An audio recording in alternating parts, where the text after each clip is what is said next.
তো অনেকে মনে করেন যে এটা মানে খুব সহজ কাজ, হ্যাঁ, বাট আমাদের জন্য তো সহজ, কারণ আমাদের তো কাজই এটা, পেশাই এটা। কিন্তু ফসল ফলাইতে কষ্ট আছে অনেক।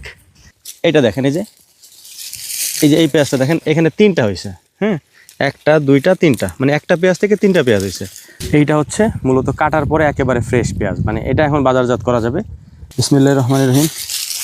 এই মুহূর্তে আমরা হচ্ছে মুড়ি কাটা পেঁয়াজ তুলতেছি। মূলত এই পেঁয়াজটা লাগানো হয়েছে কার্তিক মাসে, এখন মাঘ মাসে প্রায় শেষ। পেঁয়াজ আলহামদুলিল্লাহ মোটামুটি হয়ে গেছে। সজীব ওই পাশে কাটতেছে, আমরা এই পাশ দিয়ে উঠাইতেছি। 3 মাসের মতো লাগছে, যদি একটু পাকানোর জন্যে এটাকে বেশ কিছুদিন রেখে দেওয়া হয় যাতে সংরক্ষণ করা যায়। এই সাইজের পেঁয়াজগুলিকে গুটি পেঁয়াজ বলা হয়। ওই যে পাথারের মাঝখানে যে পেঁয়াজগুলি আছে, ওই পেঁয়াজগুলি যখন উঠানো হবে, আমি দেখাবো সেটা আপনাদেরকে। সেখান থেকে এরকম ছোট ছোট যে পেঁয়াজগুলি বের হয়, এর থেকেও ছোট, ওই পেঁয়াজগুলিকে কার্তিক মাসে আর কি আমাদের এদিকে লাগাই দেওয়া হয় হচ্ছে জমিতে। লাগাই দেওয়ার পরে মাঘ মাসের এই শেষের দিকে অথবা মাঝামাঝি থেকে আমরা এটাকে উঠানো শুরু করি।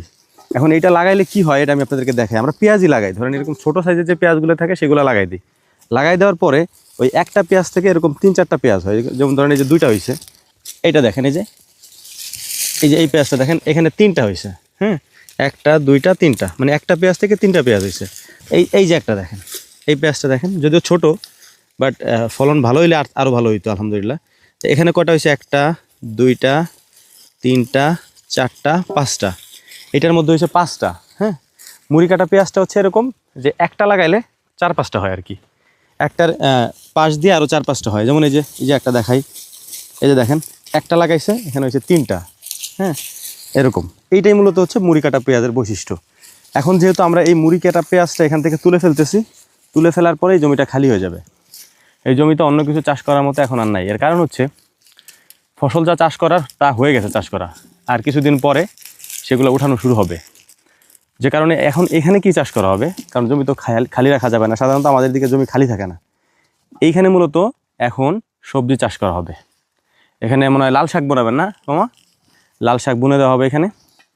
আর এরপরে হচ্ছে যে পরবর্তী ফসল হচ্ছে এখানে পাটের পরে আবার হচ্ছে পেঁয়াজ, মানে মুড়ি কাটা পেঁয়াজ, তারপর এরকম কোনো ধরনের শাক অথবা ধনিয়া, এভাবেই চলতে থাকে। কখনো আমাদের এদিকের জমি খিল থাকে না।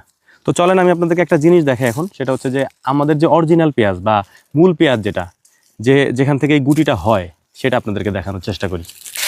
বস্তার ভিতরে রাখা এই পেঁয়াজগুলো যদি একটু শুকানো বেশি হয় আর কি, হ্যাঁ, কারণ এটাকে আরও অনেক আগে উঠানো যেত। উঠাইলে কি হইতো, ওজন বেশি হইতো। ওজন বেশি হইলে বাজারে এটার মানে দামও একটু ভালো পাওয়া যেত, কাঁচা কাঁচা থাকতো।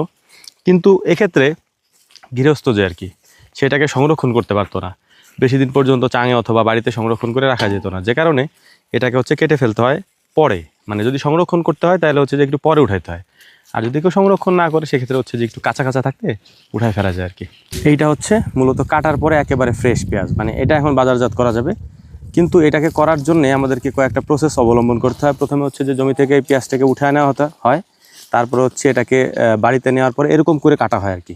স্বাভাবিকভাবে দেখেন আপনারা, এই যে এখানে কিন্তু এইভাবে কাটা না। হ্যাঁ, এই যে আমি যেভাবে দেখাচ্ছি এখানে কিন্তু এইভাবে কাটা না, এখানে কাটা হচ্ছে এইভাবে, এই যে এইভাবে এখান থেকে রেখে। তো বাড়িতে নেওয়ার পর আবার এখান থেকে, এটা মহিলারা করে আর কি, বাড়িতে নেওয়ার পর এখান থেকে কেটে ফেলার পরে পেঁয়াজটা রেডি হয়ে যায়। এই যে যেমন এই পেঁয়াজটা, এটা রেডি হয়ে গেছে। তো অনেকে মনে করেন যে এটা মানে খুব সহজ কাজ, হ্যাঁ, বাট আমাদের জন্য তো সহজ, কারণ আমাদের তো কাজই এটা, পেশাই এটা। কিন্তু ফসল ফলাইতে কষ্ট আছে অনেক। যাই হোক আর কি। তো চলেন আমরা আমাদের মূল পেঁয়াজটা দেখাই। এটা তো গুটি, এবার মূল পেঁয়াজটা দেখাই। তো আলহামদুলিল্লাহ এইটা হচ্ছে আমাদের মূল পেঁয়াজ। যে মুড়ি কাটা পেঁয়াজটা আপনাদেরকে তখন দেখালাম, ওইটা কোথা থেকে হয় সেটা দেখানোর জন্যই মূলত এই জমিতে আসা। এই হচ্ছে মূল পেঁয়াজ, দেখতে পাচ্ছেন এই যে গোট ছেড়ে দিয়েছে, মানে গোট বলতে এটা হচ্ছে যে আস্তে আস্তে নামতে শুরু করছে পেঁয়াজ। এটা চারা লাগাইছিলাম আমরা, আপনারা দেখছেন হয়তো। এই চারাটাই আস্তে আস্তে বড় হচ্ছে, বড় হয়ে এরকম পেঁয়াজ হয়ে নামতেছে আর কি।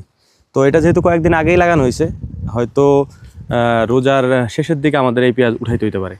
এই যে পাথার দেখতে পাচ্ছেন, এই পাথারের সব হচ্ছে এই পেঁয়াজ। এই পেঁয়াজ যখন আমরা উঠাই তখন যে গুটিগুলা থাকে, ছোট ছোট গুটিগুলা থাকে, মানে এইখানে ধরেন আমি আপনাকে কেমনে বোঝাবো জিনিসটা।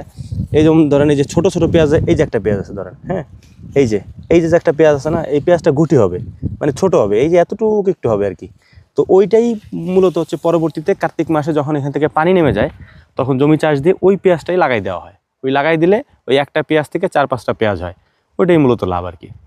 তো এটাই হচ্ছে মূলত আমাদের এখানকার সিস্টেম মুড়ি কাটা পেঁয়াজের। তো এখন উঠানোর কাজ চলতেছে। অসুস্থ মানুষ দোয়া করবেন। এগুলো তো দেখতে হয়, আসতে হয়, যতই অসুস্থ থাকি কাজ করতে হয়, টুকটাক কাজ না করলে তো একেবারে সব কিছু বন্ধ হয়ে যাবে। তো এটাই, দোয়া করবেন। আসসালামু আলাইকুম।